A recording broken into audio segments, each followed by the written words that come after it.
UP के चुनाव में अभी करीब 2 साल का वक्त बचा है, लेकिन यूपी में मौलाना ब्रिगेड अभी से ही तब्दीली वाला टेप बजा रही है। मुस्लिम मोहल्ले में मंच सजाकर भाईजान को भड़काया जा रहा है। बरेली में मौलाना रजा ने भी भीड़ को ऐसे ही भड़काया था। रजा ने जो काम बरेली में शुरू किया, उसको अंजाम तक योगी पहुंचा रहे हैं। बरेली में पुलिस बुलेट भी चल रही है और बुलेट की रफ्तार से बुलडोजर भी। और अब यूपी में बवाली गैंग को कैसे मिट्टी में मिलाया जा रहा है, देखिए इस रिपोर्ट में।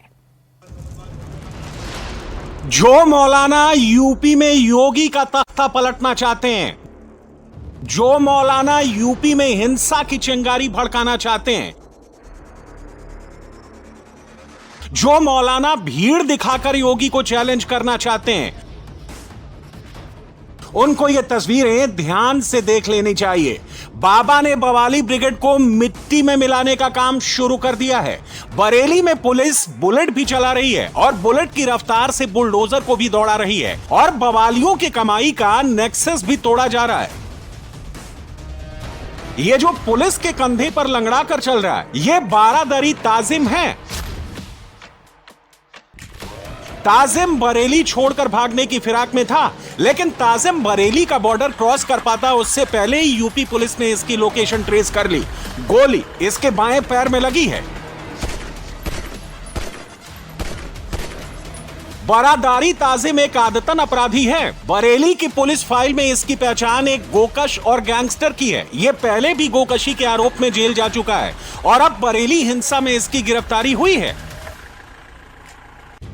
अब यूपी में ना मौलाना की साजिश चलेगी, ना भीड़ वाला इकोसिस्टम चलेगा, ना हाथ में पत्थर, पेट्रोल, तमंचा लेकर दंगाई सड़क पर आएगा। अब यूपी में सिर्फ बाबा का बुलडोजर चलेगा और वो भी बुलेट की स्पीड से चलेगा। बरेली में इस वक्त बुलडोजर की कार्रवाई की जा रही है। दरअसल ये पूरा जो प्लॉट है वो ओमान नाम के शख्स का है, जो कि तौकीर रजा का रिश्तेदार है, उसका करीबी बताया जाता है। दरअसल इस पूरे प्लॉट में जो है अवैध रूप से ई रिक्शा का एक पूरा चार्जिंग स्टेशन जो है वो यहाँ पर चलाया जा रहा था। प्लॉट के अंदर आप देखेंगे तो छोटे छोटे जो इलेक्ट्रिक सॉकेट हैं वो लगाए गए हैं, जिनके जरिए जो है यहाँ पर चार्जिंग स्टेशन बनाया गया था और यहाँ पर ई रिक्शा चार्ज की जाती थी। और बाहर का ये जो पूरा एरिया है, ये दरअसल सरकारी ज़मीन है, सरकारी एरिया है, जिस पर जो है इन्होंने ई रिक्शा खड़ी करके पूरा अवैध कब्जा किया हुआ था। अब बुलडोज़र की कार्रवाई करते हुए इस पूरे चार्जिंग स्टेशन को हटाया जा रहा है। बरेली में बुलडोजर एक्शन ओमान रजा पर हुआ है। ओमान तौकीर रजा के बड़े भाई मन्नानी मियां का दूसरा दामाद है। ओमान रजा सपा का पार्षद भी है। ओमान ने नाले की जमीन पर कब्जा करके अवैध गैराज बनाया था, जिसमें अवैध रूप से ई रिक्शा की चार्जिंग का काम किया जाता था। ओमान रजा इस वक्त फरार है। उस पर भी बरेली बवाल केस में पुलिस ने उसे आरोपी बनाया है, जबकि इसके भाई मोहसिन रजा को पुलिस ने गिरफ्तार कर लिया है। जब तौकीर रजा के रिश्तेदारों पर बाबा का बुलडोजर बरेली में गरज रहा था, तो पूरा बरेली शहर इस एक्शन को देखने के लिए घर से बाहर आ गया था। कोई छत पर खड़ा था, कोई दीवार पर चढ़ा था, कोई घर की दूसरी मंजिल पर खड़ा था, तो कोई सड़क पर पहुंच गया था, लेकिन बरेली में कोई भी बाबा के बुलडोजर को रोक नहीं पाया। आप देखें, बुलडोजर के साथ साथ ड्रोन भी जो है उस तीसरी आंख से भी नजर यहाँ पर रखी जा रही है। ड्रोन कैमरे से एक एक शख्स की मूवमेंट पर नजर रखी जा रही है। अगर इस दौरान प्रशासन की कार्रवाई के दौरान कोई भी शख्स जो है माहौल बिगाड़ने की कोशिश करेगा या फिर लॉ एंड ऑर्डर की सिचुएशन को बिगाड़ने की कोशिश करेगा, तो ये ड्रोन जो है वो उस पर नजर रखेगा और उसके बाद उन उपद्रवियों की जो उनके उपद्रवियों के खिलाफ जो कार्रवाई है वो कठोरतम से कठोरतम होगी। फिलहाल पुलिस और प्रशासन इस वक्त यहीं पर मौजूद है।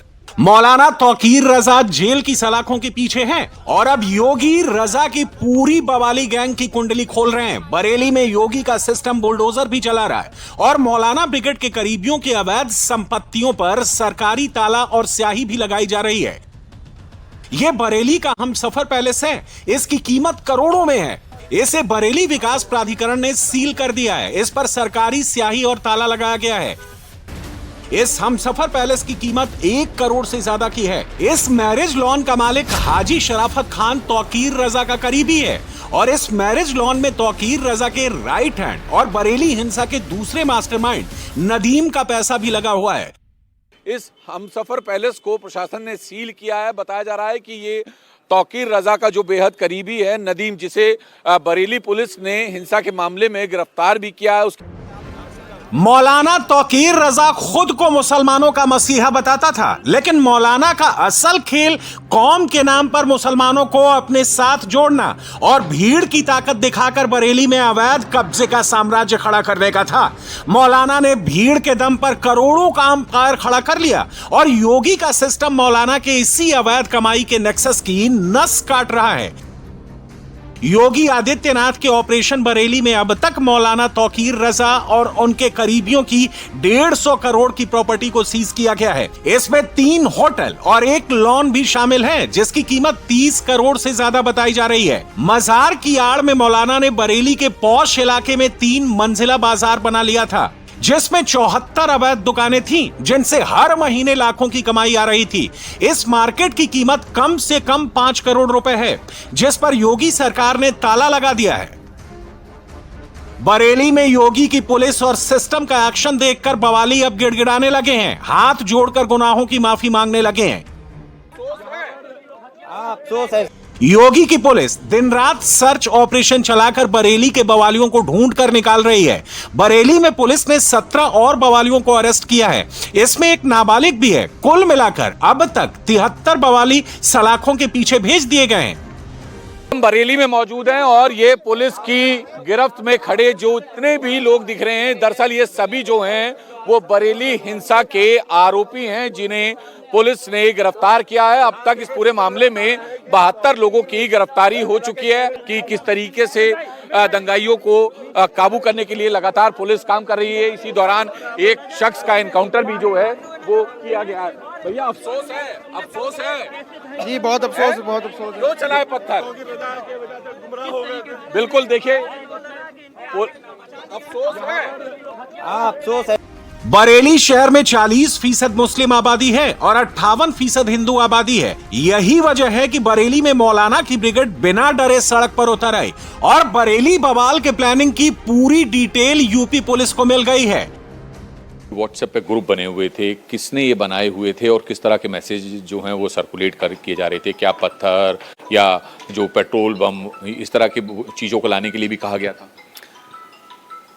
ये जितने सारे सोशल मीडिया के प्लेटफॉर्म हैं और ख़ासकर जो व्हाट्सएप ग्रुप्स थे, कुछ ऐसे व्हाट्सएप ग्रुप्स थे जो उस घटना से कुछ घंटे पहले ही बने थे, 24 घंटे पहले, कुछ 48 घंटे पहले, जो कि ये दर्शाता है कि वे एक प्लानिंग के तहत बनाए गए थे। और इन सारे व्हाट्सएप ग्रुप्स के जितने मेंबर्स हैं, एडमिन्स हैं और उनके जो चैट्स हैं, वो उन सभी को हम अभी इन्वेस्टिगेट कर रहे हैं और इसके अंदर जैसे जैसे चीज़ें सामने आएंगी वो सारी चीज़ें आपके साथ में शेयर की जाएंगी। तौकीर रजा मुस्लिम वोट की पावर दिखाना चाहते थे, क्योंकि हर चुनाव से पहले तौकीर रजा वोटों की डीलिंग करते हैं। जो बरेली में तौकीर रजा ने किया, वैसा ही अब कानपुर में हो रहा है। कानपुर में मौलाना मंच सजाकर तब्दीली वाला टेप बजा रहे हैं। इस वक्त सूरत हाल क्या है पूरे आलम की और हमारे मुल्क की, महसूस ये होता है कि इस तरफ तवज्जो जैसी होनी चाहिए उसमें बहुत कमी है। में तब्दीली की लहर है।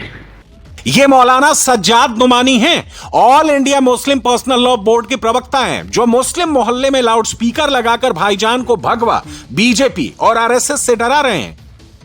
अजब तरह का खौफ, अजब तरह के डर और मायूसी, अजब तरह की एहसास कमतरी दीमक की तरह हमें खा रहा है। और इसकी सबसे बड़ी वजह अल्लाह की ज़ात पर जैसा यकीन होना चाहिए, अल्लाह की ताकत पर, अल्लाह की कुदरत पर, वैसा यकीन हमारे दिलों में शायद नहीं है। हम आरएसएस से डरते हैं, हम बीजेपी से डरते हैं, हम गुजरात की पार्टी से डरते हैं।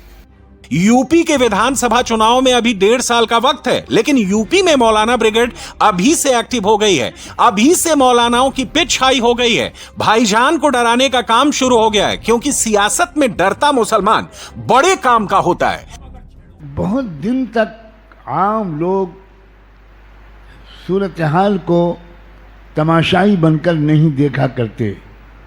एक वक्त आता है कि कोई चिंगारी भड़क जाती है और फिर आवाम तंग आमद बजंग आमद का ऐलान करते हुए मैदान में कूद जाते हैं, मारे जाते हैं, गोलियां खाते हैं, बम से उड़ाए जाते हैं, जेलों में ठूसे जाते हैं।